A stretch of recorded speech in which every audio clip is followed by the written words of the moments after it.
The best way to maintain a wood deck is to power wash the surface every year or two. But it's also important to clean out the spaces between the deck boards.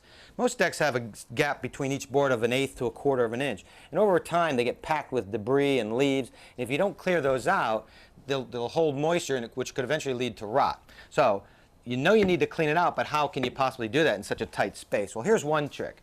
Go to a hardware store and buy a couple of these L hooks. They only cost pennies a piece, and they come in various sizes. And this one I took and I put it right into the end of an old broom handle and left about 1.5 inches or so sticking out.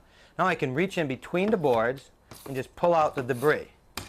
You want to clean out every one, and even the gap over here. Here you see where the deck meets a patio. It's completely full of pine needles and leaves. Now again, if you keep that clean, depending on the proximity to the trees, your deck, you may need to clean this out maybe every year or two. But keeping that clean will allow air to pass between the boards and keep them nice and dry.